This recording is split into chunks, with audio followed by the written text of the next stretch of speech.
If you like the Young Turks podcast, I think you'll love a lot of the podcasts on the TYT network. Old School, it's one of my favorites, one of the favorites for a lot of the listeners. Please check that out, subscribe, share it. That makes a big difference, and give it a 5-star rating. Thank you. All right, welcome to the Young Turks. Cenk Uygur, Anna Kasparian, huge news day. We have a ton of national and international news. So the shutdown continues, dramatic news from that. And I had said on social media yesterday that I would pay Anna the $50 for the shutdown bet that we had. I now withdraw that. What? Okay, hold on. I'll explain later in the program. Did you not see, it's in the rundown. Did you not see the story of the Democrats offering the whole $5.7 billion? Hey, relax. Clyburn does not represent all of the Democrats. He kind of does, and so does Hoyer. No. Okay, so we'll get to that. We'll get to that later in the program. Okay, drama ensuing. Okay, speaking of drama, this is not fun. It's a very serious story. It's about Venezuela. We're gonna get to it in a second, but I want you to hang on for the second segment, because not only are we gonna give you the story about what's happening in Venezuela now, and that story is nuanced. Very nuanced. And we will probably piss off both left wing and right wing. At least I know I will, right? Because there are no clear, like. No, there's bad guys all around. Yeah, like, let's bad keep guys it real. all around. If you care about the truth rather than political agendas, then you'll understand the nuances. But if you're driven by political motives, then yeah, you're gonna get upset. Right, but the second segment is gonna have a story that is larger about how the right wing funds propaganda and organizes coups all across the world against left wing governments. That story is amazing. It's maybe one of the most important stories we've done on the show. So that's a big statement, but I think you'll see that we can back that up. So a giant show ahead today, plus news breaking constantly. We'll have some updates for you guys as we go along too about the shutdown and the wall. So all that to get to. Anna, what's up first? All right. The crisis in Venezuela has escalated following the United States and its statements regarding who the real leader, elected leader in Venezuela is. Now, this really began to escalate after Donald Trump and his administration decided to recognize Venezuelan opposition leader Juan Guaido as the country's interim president, and that set the stage for dramatic escalation, with the current president, Nicolas Maduro, responding by cutting ties with the US and ordering American diplomats to leave within 72 hours. So, of course, Maduro is gonna react that way, but the election, the recent election that took place in mid-2018 was not a fair election, and I think that the facts on the ground prove that. So for instance, many opposition candidates had been barred from running, while others had been jailed or had fled the country for fear of being imprisoned, and the opposition parties argued that the poll would be neither free nor fair. And so voters who are more in line with the opposition actually boycotted the election, because they're like, what are we doing? I mean, the opposition has been suppressed. What is the point in even participating in this election? So of course, Maduro gets elected, and it's been a complete and utter disaster in Venezuela for a number of different reasons. And that is a very nuanced thing that I do want to get into.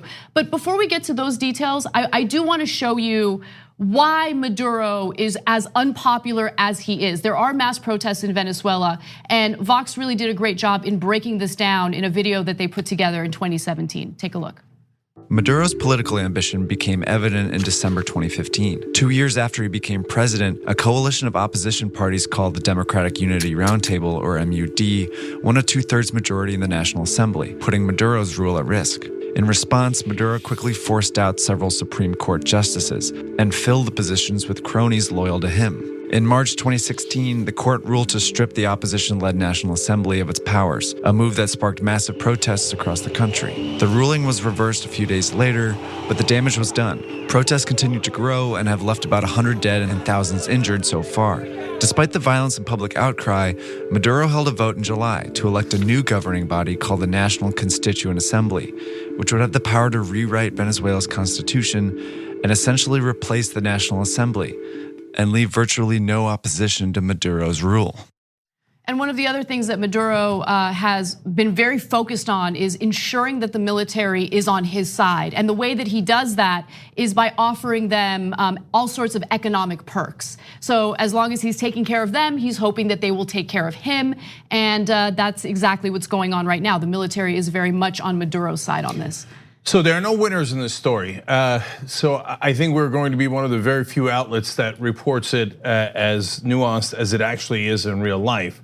There are people that usually pick sides. Maduro's the worst, and this Juan Guaido is the best, and is for Venezuela, etc., or the reverse. Okay, neither side is right. Anna's absolutely right about Maduro.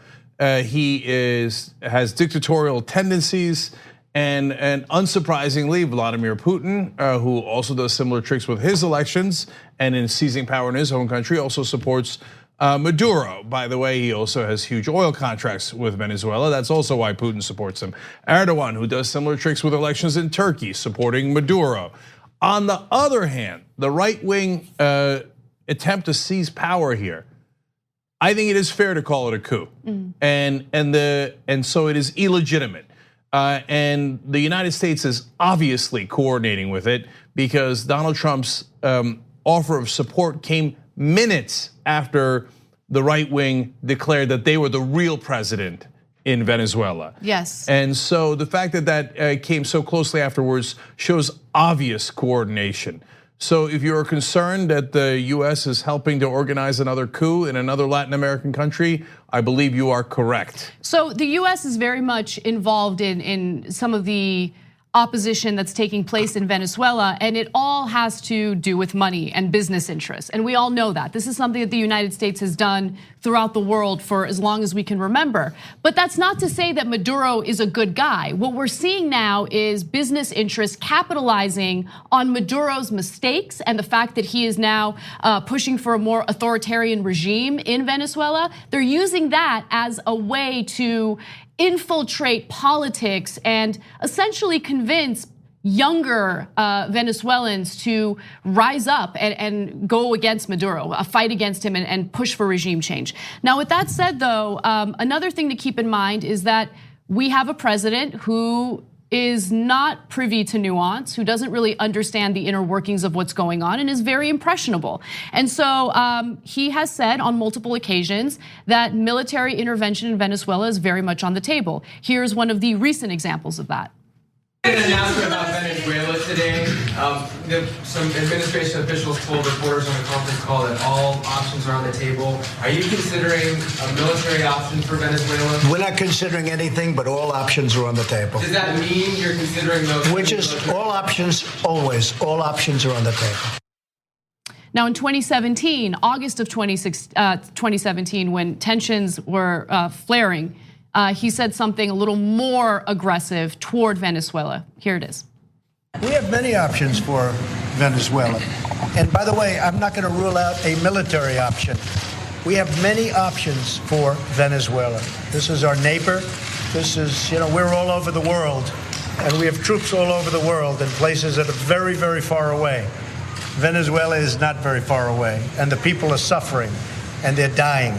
We have many options for Venezuela, including a possible military option if necessary. So let's talk about, again, both sides. The elections, I believe, are illegitimate, the ones that Maduro claims that he won. He won elections back in 2013 with a slim margin, 1.6%. He is far more unpopular these days than he was back then. But okay, you could say, hey, that's just a small indication. All right, fair enough. Here's an incredibly large indication. He banned some of his opponents from running against him. Well, that's pretty convenient. And then he imprisoned other political opponents, also not allowing them to run because they were in prison. That is not a legitimate election. On the other hand, the leader of the National Assembly, which is the legislature, the one that you saw in the video that the Supreme Court ruled against, the Venezuelan Supreme Court, cannot just raise his hand and say, oh, by the way, I'm now the duly elected leader of Venezuela. No, you're not.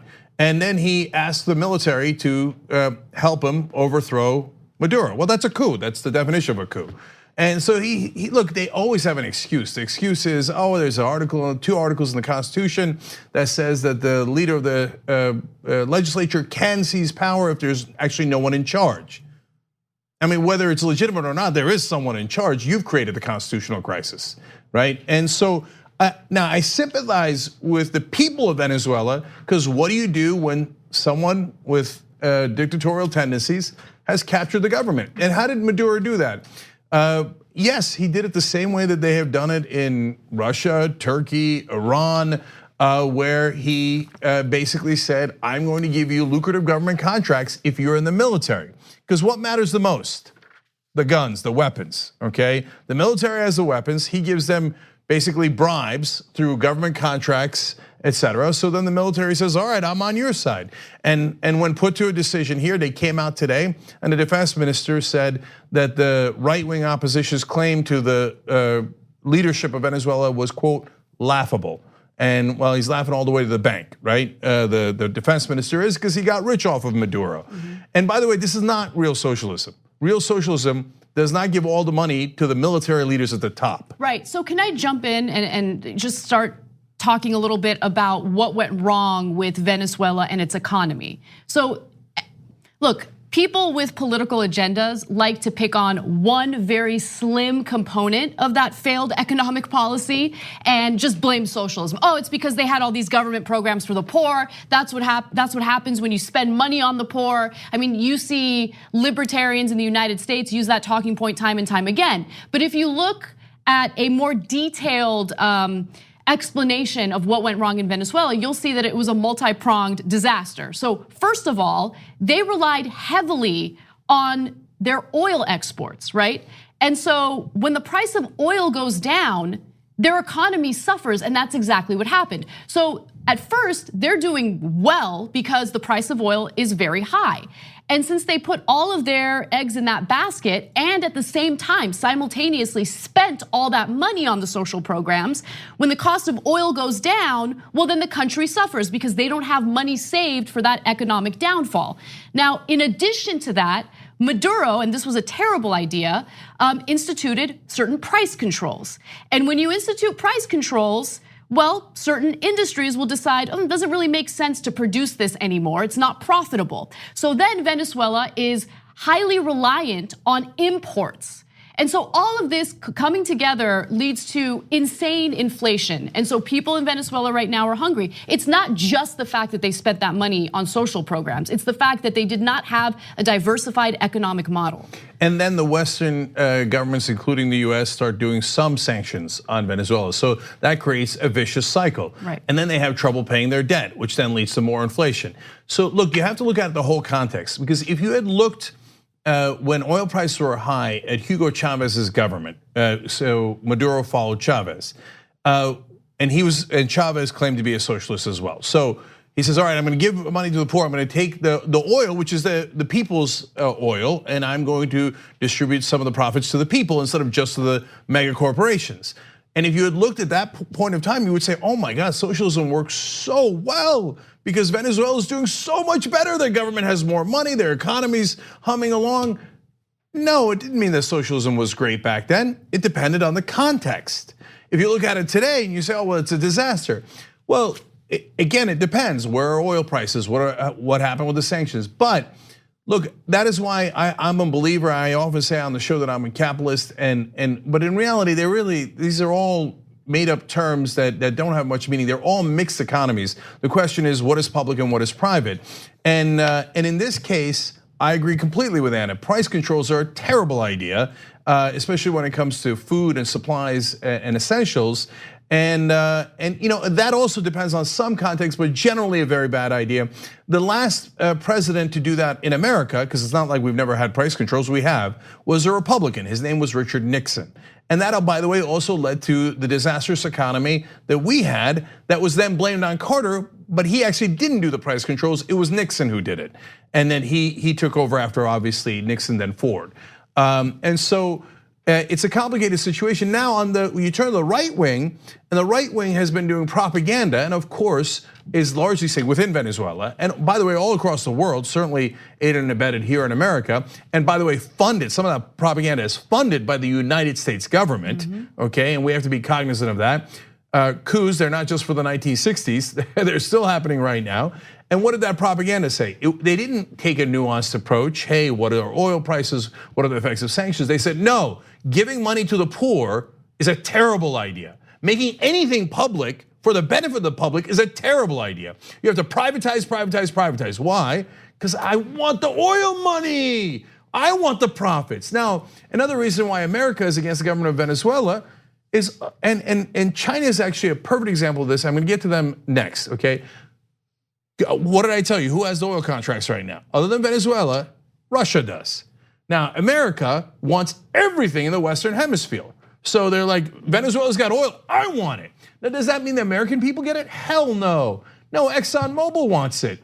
The American companies, corporations want that oil and the profits associated with that oil. So they pay for propaganda to say that privatizing the oil and giving all the profits to ExxonMobil would be a spectacular idea.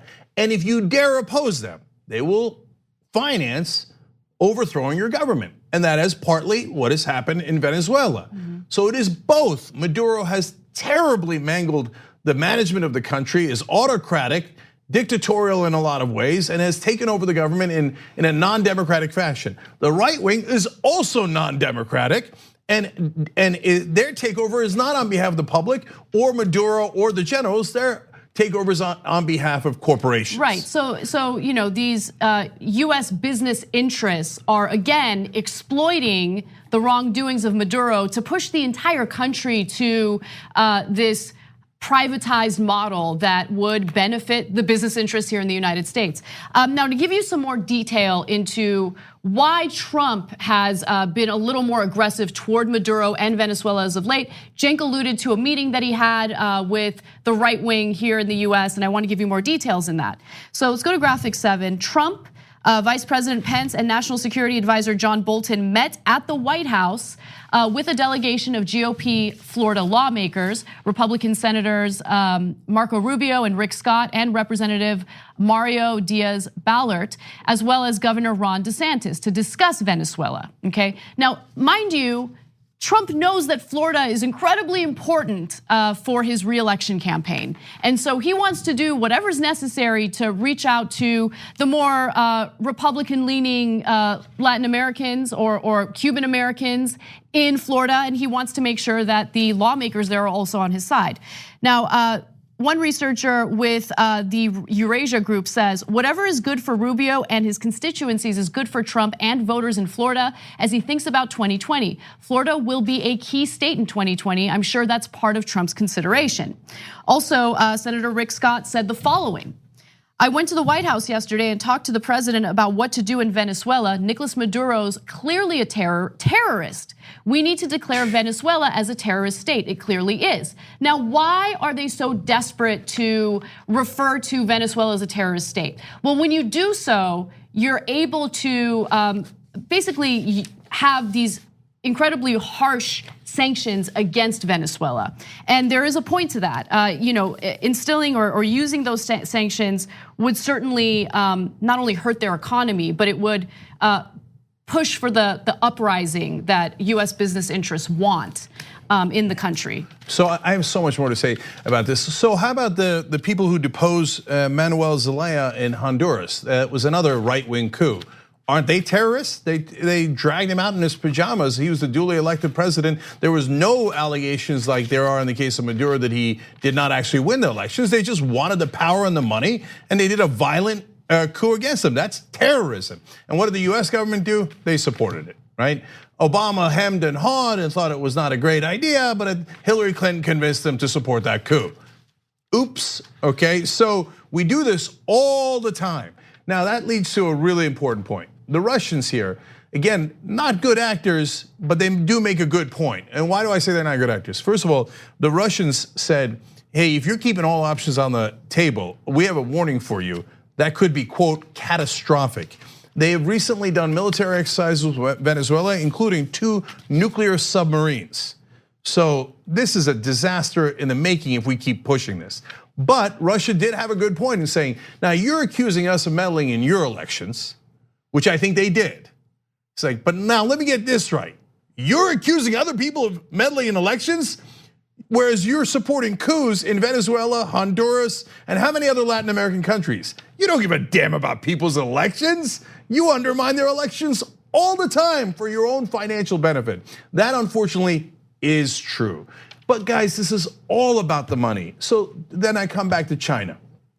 So China also has oil deals with Venezuela, also has the financial gain with Venezuela. So they then lent Venezuela a lot of money. Now Venezuela is, again, terribly mismanaged, and their inflation is unreal, 1.3 million% inflation last year. So their currency is close to worthless. So now they can't pay China back. Now all of a sudden, China went from 10 billion to $65 billion in loans. Now they're not giving any more loans to Venezuela, and now they have not commented at all. So Russia gains financially from Venezuela. They're like, yeah, Venezuela. We do not, so we're like, oh, boo, Venezuela. China is in the middle because they used to benefit financially, but now they're owed a lot of money and they're not sure how they're gonna get it back. So they're the ones in the middle going, I don't know, because all it is about the money. So China can't figure out how they're gonna make more money. That's why they're sitting on the sideline. There are only a few good guys in this story. We already told you some of the countries supporting Venezuela. You take that for what it's worth. I don't think they're doing it because they're good guys to Turkey, Russia, etc. Because they have done similar things in their elections and they don't want coups. Remember, there was a coup against Erdogan in Turkey, and he is not in favor of that. That's why he's supporting Maduro. And Cuba is in favor of Venezuela. That is understandable. But Bolivia and Mexico is the most important one. Going, no, we do not believe that this is the right way to overthrow the government of Venezuela. So out of all these guys, if there's one country that I trust most out of all these actors, right now it happens to be Mexico. Yeah. Well, there is a second incredibly important part to the story that we are going to get to after the break. What are the underlying influences in this uprising that's taking place in Venezuela right now? We're going to give you some excellent reporting from The Intercept when we return. We need to talk about a relatively new show called the Republic, or UNFTR. As a Young Turks fan, you already know that the government, the media, and corporations are constantly peddling lies that serve the interests of the rich and powerful. But now there's a podcast dedicated to unraveling those lies, debunking the conventional wisdom. In each episode of the Republic, or UNFTR, the host delves into a different historical episode or topic that's generally misunderstood or purposely obfuscated by the so-called powers that be, featuring in-depth research, razor-sharp commentary, and just the right amount of vulgarity. The UNFTR podcast takes a sledgehammer to what you thought you knew about some of the nation's most sacred historical cows. But don't just take my word for it. The New York Times described UNFTR as consistently compelling and educational, aiming to challenge conventional wisdom and upend the historical narratives that were taught in school. For as the great philosopher Yoda once put it, you must unlearn what you have learned. And that's true whether you're in Jedi training or you're uprooting and exposing all the propaganda and disinformation you've been fed over the course of your lifetime.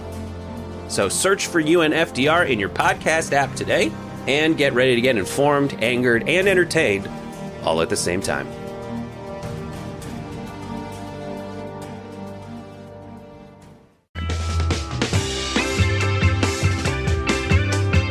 All right, back on the Young Turks. Huge day ahead today. The second hour is for members only today. TYT.com/trial allows you to try Young Turks membership for a week. This would be a perfect week to do it. Get hour two here. Among the stories we're going to discuss in hour two is the debate that Anna and I had about whether Democrats would fold on the government shutdown. And there is plenty of evidence in both directions today. So TYT.com/trial. On Monday, we're going to cover Kamala Harris's town hall just for members. So another good reason to try the Young Turks this week. And then if there's a State of the Union, we will be doing that play-by-play as well. So everybody check it out, tyt.com/trial, or if you just want to join up, you're sure already, tyt.com/join, of course, a great way to do it. All right, now let me read some comments for you real quick because there's a lot of good ones here. Members writing in, Rod says, another US attempted coup in the Americas is nothing new. That's certainly true. Shifty writes in, US sanctions have played a big role in economic troubles in Venezuela. Also true. Doc Martinez says, US meddling in Latin America is nothing new. You want to understand what is happening in Venezuela? Go back in time to 1973 and what happened to Salvador Allende. Allende? I know, I always get that wrong. Thank you, Edwin. Allende, that's absolutely right. That was an absolute crime what happened to him, literally. Ted Arucan, speaking of crimes on Twitter, says, the criminals Maduro banned from running for election were part of a right-wing coup constructed very similarly to the one executed in Brazil that led to the fascist Bolsonaro. These criminals were funded by our nation's business interests to overthrow their democracy. We're gonna get into that. Yeah, we're gonna get into that now, but listen, also remember it is again a little bit more nuanced than that. Now, Erdogan has also put a lot of his political opponents in jail, and he says it's because they are working with Fethullah Gulen, his opponent that's in Pennsylvania. And whether he has CIA connections is an interesting question. And he says they work with Gulen. The thing is, a lot of people do work with Gulen, and so he's not wrong about that. But that doesn't give him carte blanche to arrest most of his political opponents. So that's why it's complicated, and that's another scenario where there are no good guys. Okay, so last one, YouTube super chat. Leticia Leah Lima says, USA concerns about democracy when the country has a lot of oil. Yeah, exactly. I mean, what a coincidence that look at the countries that we are very interested in their democracy: Iraq, Iran, Venezuela. And Saudi Arabia also has a lot of oil. We support them, but only because they say, okay, yes, we'll give you the oil for cheap. Right, okay. And Saudi Arabia, not a democracy. That's right, exactly. Yeah. The one is like the worst dictatorship arguably in the whole world. And they're like, oh no, Saudi Arabia doesn't need democracy because they give us their oil for the prices that we want so that ExxonMobil can make money. So that's how this world goes around. Yeah. All right, now, speaking of how this world goes around, this is the story you should not miss. As tensions and conflict escalate between the United States and Venezuela, there's a lot of shallow reporting into the underlying influences that have led to this escalation and the uprising that we're starting to see in Venezuela. Now, the economic situation in Venezuela is a complete and utter disaster, and Nicolas Maduro has made a ton of mistakes and is authoritarian. He has suppressed his opponents. He is not a good guy. However, the fact that he has done many terrible things as the leader of Venezuela has allowed business interests here in the United States and libertarian thinkers to exploit his wrongdoings in order to spread their free market propaganda and ideology. Now, this was actually reported on by Li Fong at The Intercept back in August of 2017. It is an incredibly important piece for people to know about. It's titled "Sphere of Influence: How American Libertarians Are Remaking Latin American Politics." And he talks about a number of Latin American countries, not just Venezuela, but he does spend a good amount of time in this piece talking about what's happening in Venezuela right now. I want to just say a couple of things before Anna gets more into the facts. First of all, we'll have a link to the article down below if you're watching this later on YouTube or Facebook, because it's such a great article. You should definitely read it. Great work by Li Fong. Secondly, so Anna said spreading their libertarian ideology. That's true.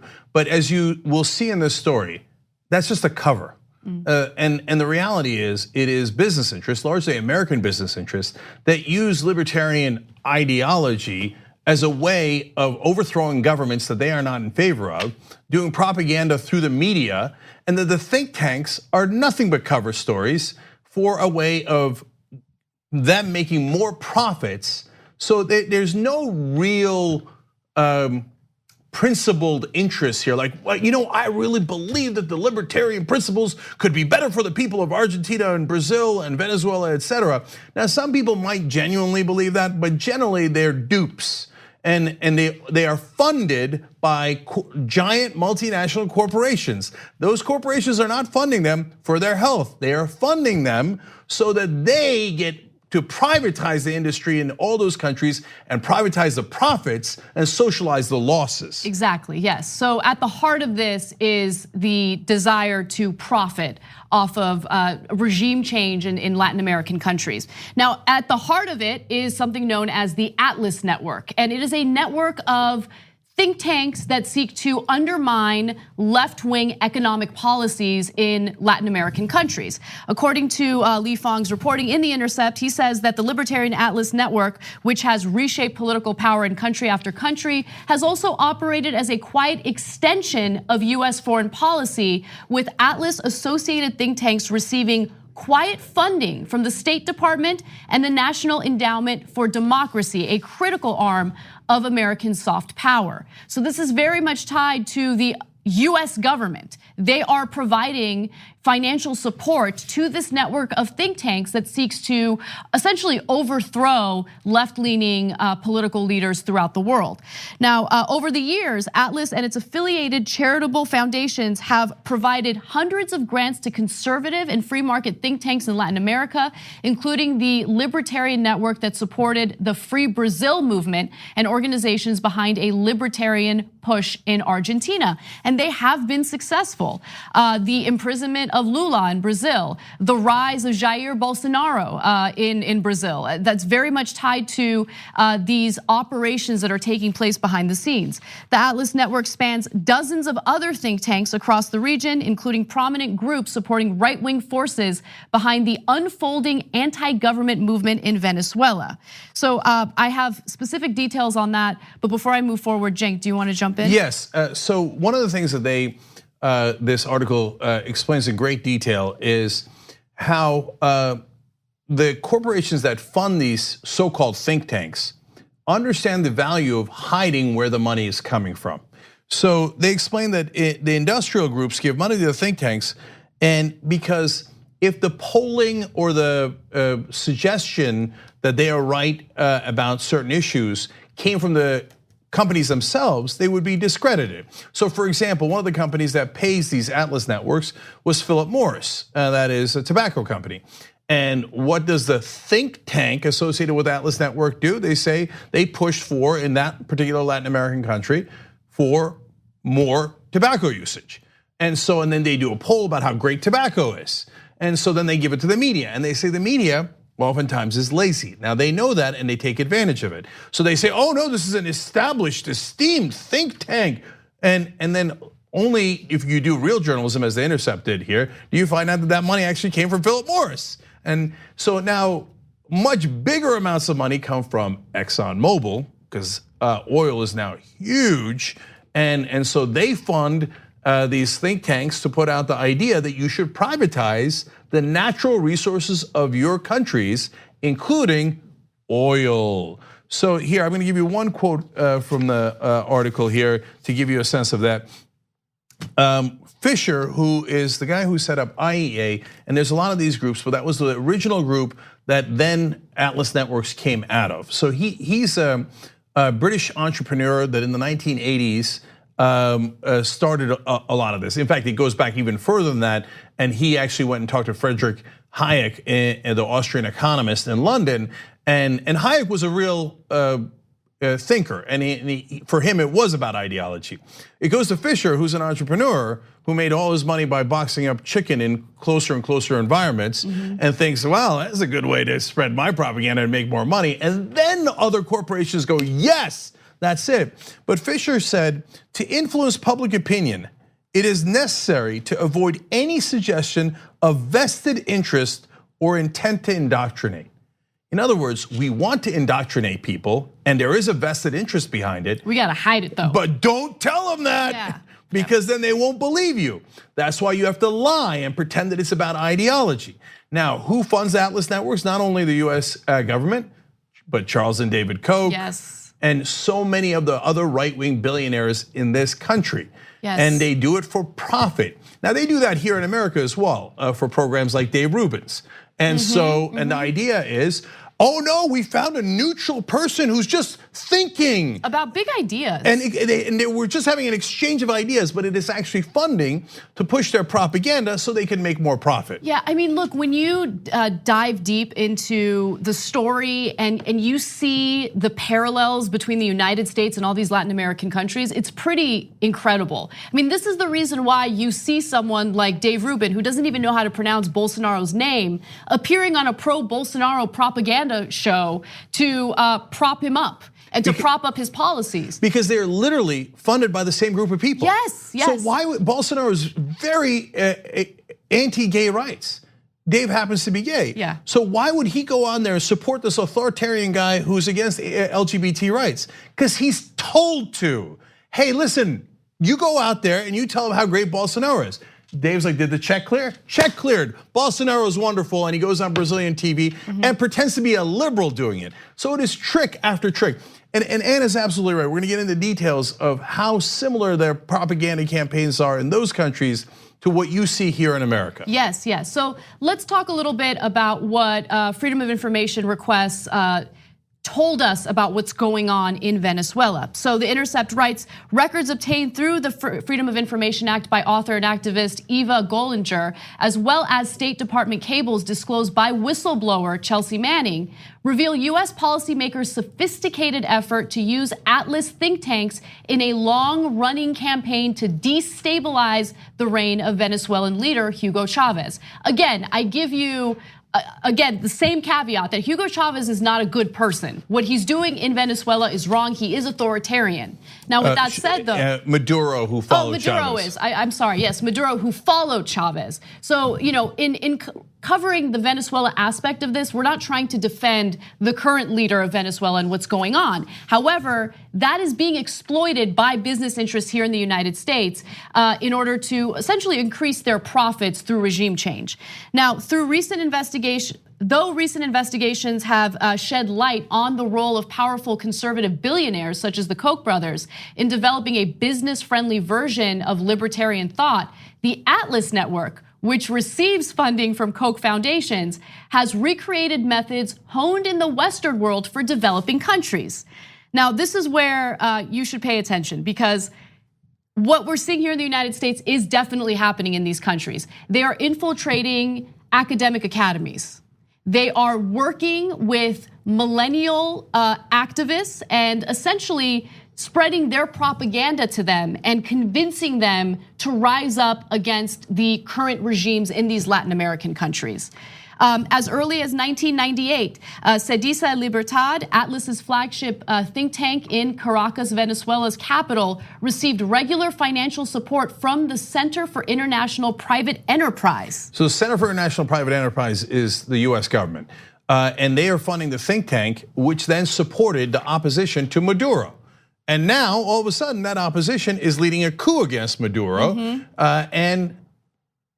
After the announcement of basically the coup, when the leader of the legislature stood up and said, I'm randomly the president.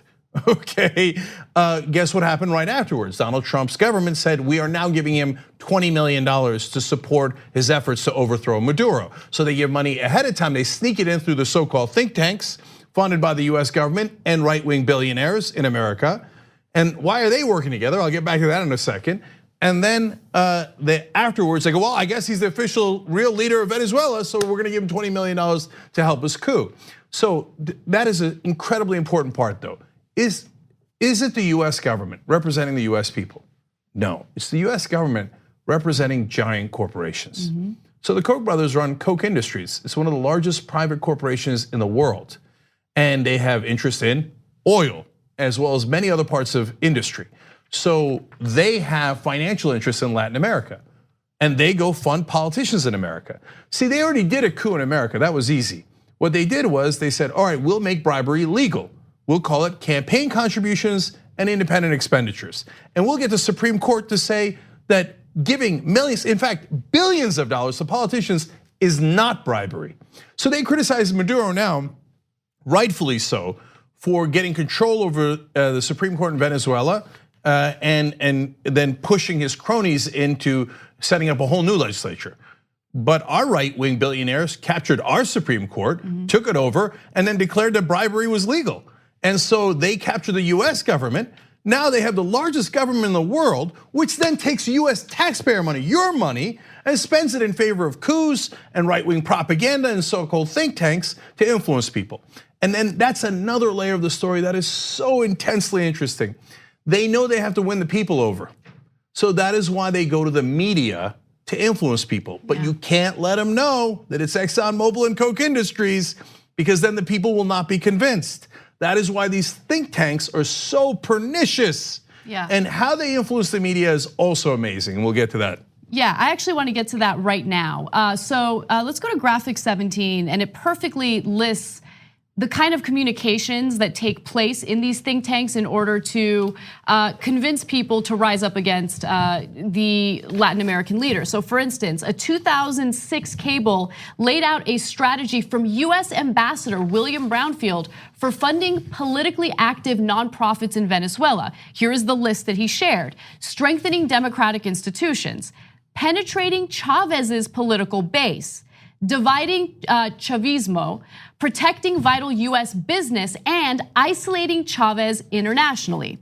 Now, of course, this network of think tanks, Atlas Networks, thought of some clever ways to make this happen, to essentially penetrate these organizations and spread this propaganda. So I'm gonna go to graphic 20. An annual competition encourages Atlas's network to produce viral YouTube videos promoting laissez-faire ideas and ridiculing proponents of the welfare state.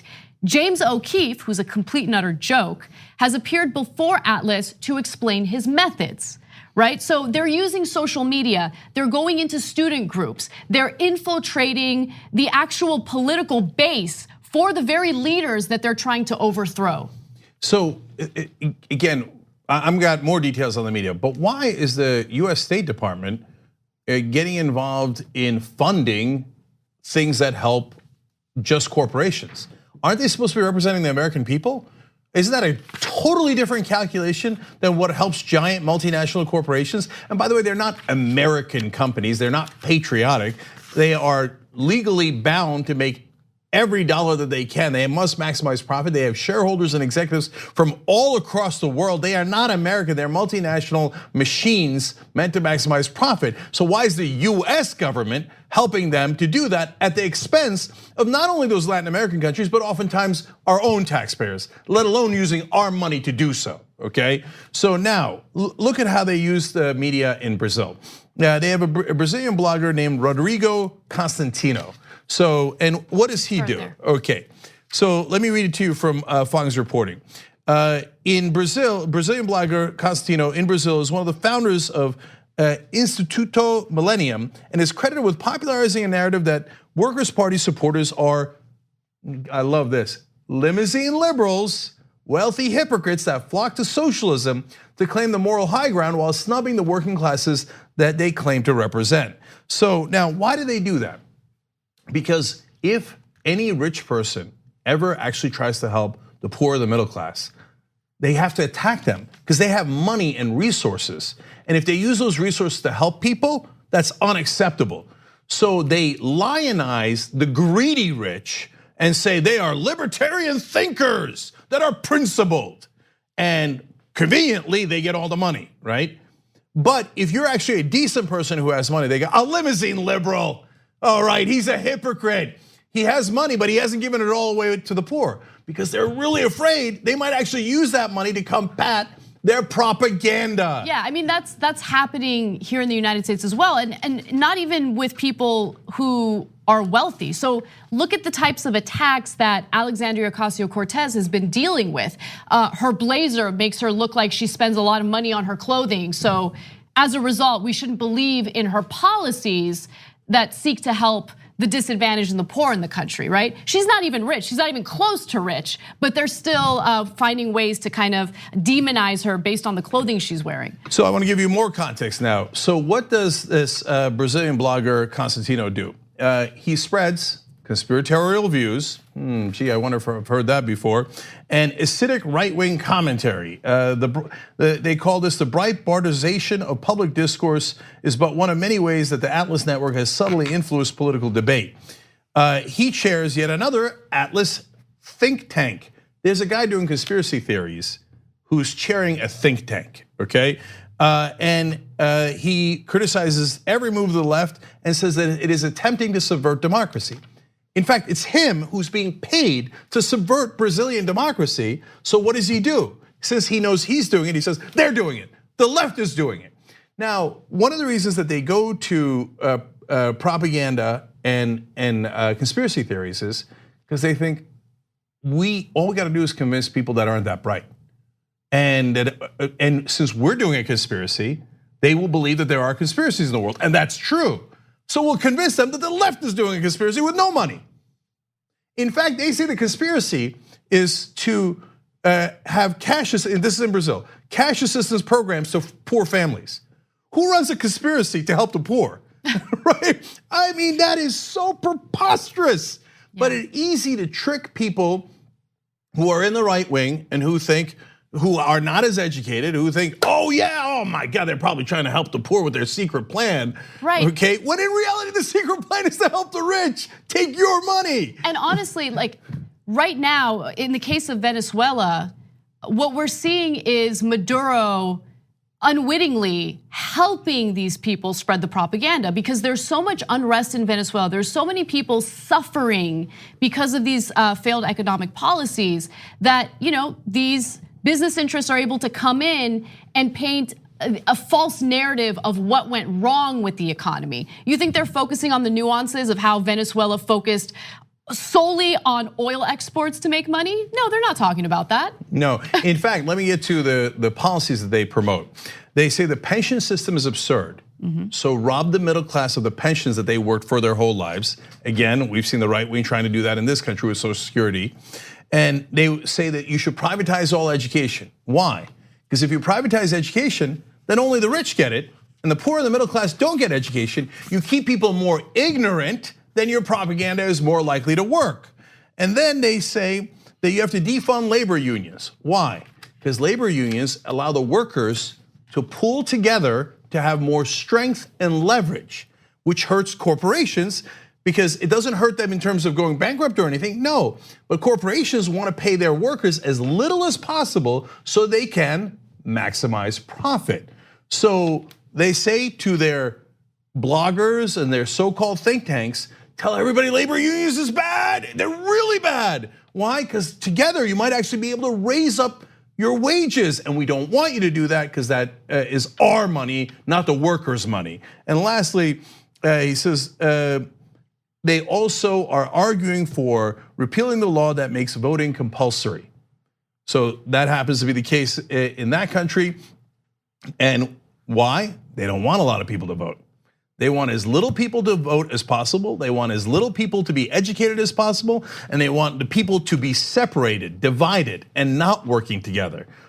All in service of corporations making more and more money. And they get so-called libertarian thinkers to go out and do that. And finally, what is the medium they have chosen lately that to great success in Latin America? YouTube and online media. And by the way, guys, I mean, you go look at our comment section anywhere, Twitter, YouTube, Facebook, etc., and you will see bot after bot after bot. Yep. So, because unlike the Democrats, the right-wing billionaires and corporations understand that there is real power in social media, online media, and that is actually affecting a whole generation. So they spend a ton of money doing their propaganda. And in this country, honestly, the idiot Democratic Party is like, what? What's social media? And Hillary Clinton got killed on social media in the 2016 election. And they're all still, in their own corruption, making money off of TV ads. So who's the only one left minding the store in online world defending the left? It's not the only one, that's not remotely fair. And look at The Intercept doing brilliant work, right? But as far as video is concerned, the Young Turks is a huge part of the left wing in online media. So the Democratic Party might not realize it, but the right wing recognizes it, and they attack us constantly because we're among the very few people fighting back against and exposing their tricks and showing that it isn't about ideology, it's about maximizing profit for them. Yep. And you can't argue that you're all about, big ideas if you're unwilling to debate those big ideas. Just throwing that out there for the second time on this show. Yeah, all right. I'm gonna give you two last examples now, going back to the companies. So we showed you how they use the media and what propaganda they put out there. So, but this goes to why. And it goes to how all the government and the companies and the think tanks are intermingled. So I'm gonna read again from The Intercept. In one instance, an official from the US Agency of International Development, the principal foreign aid arm of the federal government, recommended that the head of Coca-Cola's subsidiary in Panama work with Atlas to set up an IEA style, that's the original think tank, affiliate think tank over there in Panama. Why is the US government telling Coke how to influence the politics of Panama? The US government's supposed to be working for us, not for Coke. But they're not. They're working for multinational corporations. And what they tell them is, look, the guys who are great at working for corporate interests while pretending to be ideological thinkers are the Atlas Network.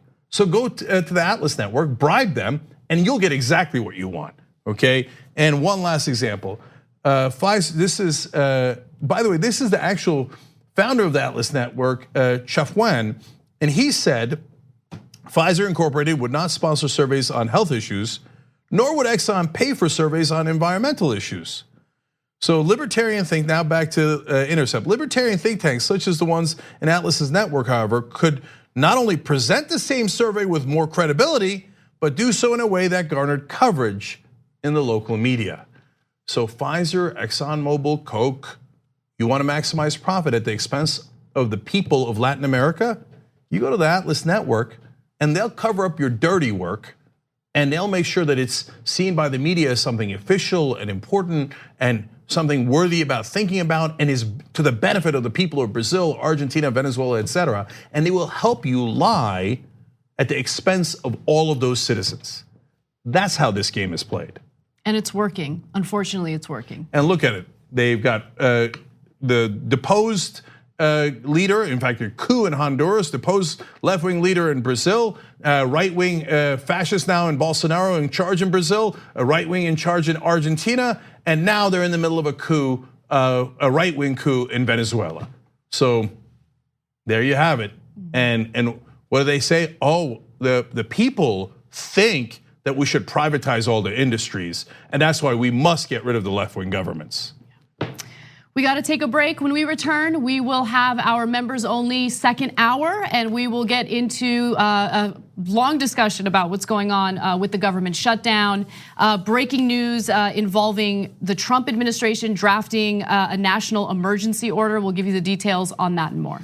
tyt.com/join to become a member so you can get that second hour. But guys, you can get it for free trial, a week free trial right now, and just look around, check out all the shows, old school, aggressive, progressive, etc., and see if you like it. Jimmy the other day did a great segment how a former assistant FBI deputy said that, hey, the American government helps corporations and makes sure that left-wing people in America don't get elected.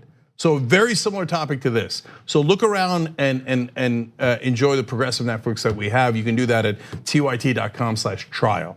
We'll be right back. At TYT, we frequently talk about all the ways that big tech companies are taking control of our online lives, constantly monitoring us and storing and selling our data. But that doesn't mean we have to let them. It's possible to stay anonymous online and hide your data from the prying eyes of big tech. And one of the best ways is with ExpressVPN. ExpressVPN hides your IP address, making your active ID more difficult to trace and sell to advertisers. ExpressVPN also encrypts 100% of your network data to protect you from eavesdroppers and cyber criminals. And it's also easy to install. A single mouse click protects all your devices. But listen, guys, this is important. ExpressVPN is rated #1 by CNET and Wired magazine. So take back control of your life online and secure your data with a top VPN solution available, ExpressVPN. And if you go to expressvpn.com/TYT, you can get 3 extra months for free with this exclusive link just for TYT fans. That's expressvpn.com/TYT.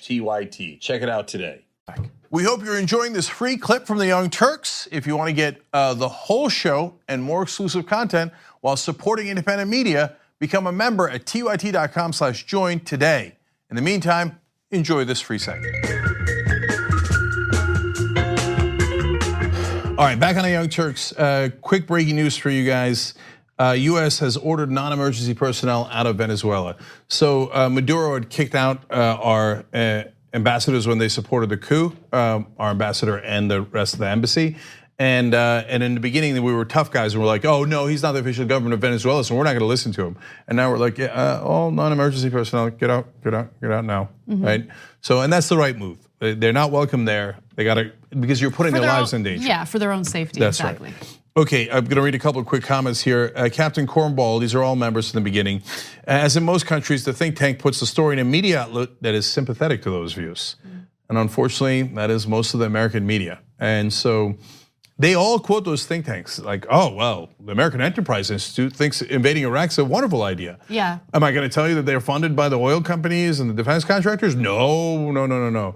This general thinks that the Abrams tanks is the way to win the war in Iraq. Am I gonna tell you that he works for the company that makes Abrams tanks? No, that's a literal story. Barry McCaffrey, former General Barry McCaffrey on NBC News. That's exactly what he said. He said, we're gonna win the Iraq war because of the Abrams tank. Okay, it's gross.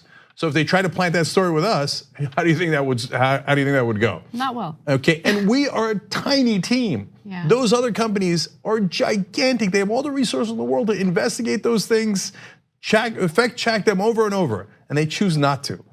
Okay, so Danny Heim says, old Don Trump would love to be Maduro. That's a good point, I hadn't thought of it that way. Randy Lieb says, excellent in-depth context on Venezuela, TYT, thank you, Randy.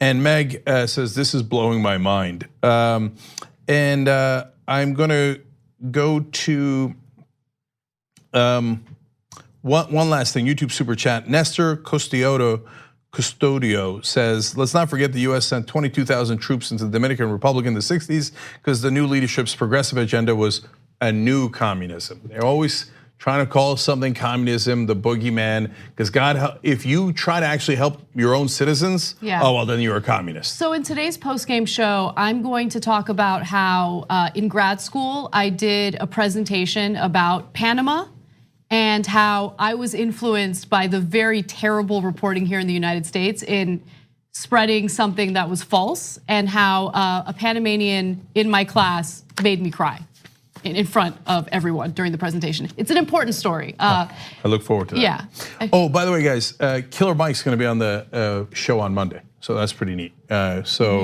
he's gonna be part of the panel. It's gonna be wonderful. All right, so check that out. All right, what's next, Anna? All right.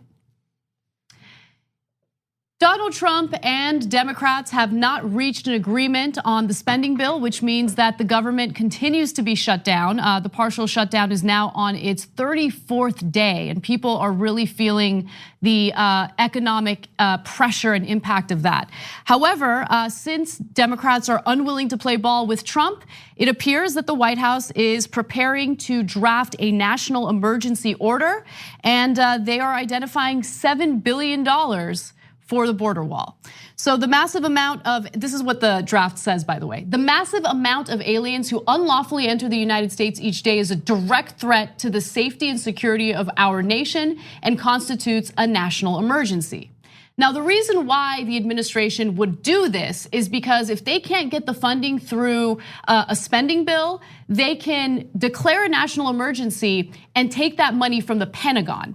So now, therefore, I, Donald J. Trump, by the authority vested in me by the Constitution and the laws of the United States of America, including the National Emergencies Act, hereby declare that a national emergency exists at the southern border of the United States. Now, I want to again emphasize that this is not official yet. This is a draft, which means that they are planning on doing this, but it's not good. So, a couple of things here. Well, first, the reason that it's being released is they're testing the waters to see how it's going to go. And so that's usually the reason why you have a leak like this coming out of the White House. It's not official yet, but how would this play, right? Now, the national emergency declaration is very dangerous because it allows the president to spend money without going through constitutional process. Normally, who spends the money? If you took any civics class at all or watch cartoons on Saturday afternoon, you know that the power of the purse in the American government is with Congress, not the president. The president gets to sign the bills or veto the bills, but Congress must appropriate money. Declaring an emergency allows the president to ignore Congress and our normal constitutional system and spend the money himself. Well, there's a good reason why we didn't set up the government that way in America, because you need separation of powers. Otherwise, it amasses too much control in the power of the executive. And we overthrew a king to make sure that that didn't happen. So a lot of Republicans in earlier trial balloons had said, don't do this, it's a bad idea. I give credit to those Republicans because they were the ones saying under Obama, oh my God, an executive order. That did not spend money, that's not the same thing. An executive order is something that the president is allowed to do, uses executive power in implementing the law, right? Now, you can stretch that too far, as Obama sometimes did, as Trump has done over and over and over again. But this is completely a different bridge, and a bridge way too far, because then he robs Congress of the power to spend money. So now some Republicans are like, yeah, whatever, that all that stuff we said about Obama is total nonsense. We never meant it. Who cares? Do whatever you want. Be a king if you like, right? But some principled Republicans have said, no, don't do that. That doesn't make any sense. That's unconstitutional. So, but now the second part is as important. No, actually it's not. It's just an important point, but it doesn't get any more important than totally destroying our former government. Okay, the second point is, wait a minute, national emergency, but there are no more people crossing the border today than there was in the last 2 years. So why wasn't it a national emergency on day one? In fact, in the early 2000s, there were far more people crossing the border illegally than there are today. The numbers bear that out. And so to say that we're dealing with a national emergency today is just a flat out lie. Yeah, but think about it in the context of the Trump administration. Why did he wait 2 years to demand money for a wall and then declare a national emergency? Is it an emergency or is it not? If you're in an emergency, let's say your house is burning down, that's an emergency. Would you wait 2 years to get out of it? No, it's an emergency, you would immediately leave. So by definition, it's not an emergency because we have the same exact situation as we've had under Trump for the last 2 years. He didn't think it was an emergency in the first month, in the first year, in the second year, and now finally he thinks it's an emergency? Enough to subvert the Constitution? That makes no sense. And by the way, if you're a right winger, why didn't Trump prioritize the wall? He said it's his #1 priority and that's why he's insisting on it now, 2 years later. But the thing he did prioritize was what? Tax cuts for the rich. And that he got passed, because that's what he cares about. The wall is just symbolic to trick you guys into helping him pass those giant tax cuts for corporations and the rich. And now, if the administration goes through with this national emergency, they will take money or funding away from the Pentagon. Now, right wingers say that they care very much about ensuring that the Pentagon is well funded. Taking that money out of the Pentagon to fund a border wall seems ridiculous. Now, the administration could pull, and this is the list, $681 million from Treasury forfeiture funds, $3.6 billion in military construction, $3 billion in Pentagon civil works funds, and $200 million in Department of Homeland Security funds. Something else to keep in mind is if they go through with this, they would essentially construct the border wall on private land, private property here in the United States. And if people living along the border who would be impacted by this don't agree with that, Trump would essentially seize their private property to build this hate monument that wouldn't really do anything to solve the problems that Trump claims he cares about, like drug smuggling, which of course goes through our border through legal ports of entry, not in any other way. Okay, and guys, even if you like the wall and you don't think it's a hate monument, you don't think it's symbolic, you think it's super important, etc. Because why? Because it's about national security. Well, how does taking the money from the Pentagon, the Defense Department, and the Department of Homeland Security help security? So no, he's doing it for political reasons, not because he's actually concerned about national security. Yeah. We got to take a break. When we return, we are going to cover some more angles of this government shutdown. There's a lot to get to. And then later on in the show, US authorities foiled a terrorist plot in New York, the state of New York. And Muslims were involved, but they were the potential victims. We'll give you the details on that and more. Thanks for listening to the full episode of The Young Turks. Support our work, listen ad-free, access members-only bonus content, and more by subscribing to Apple Podcasts at apple.co/TYT. I'm your host, Cenk Uygur, and I'll see you soon.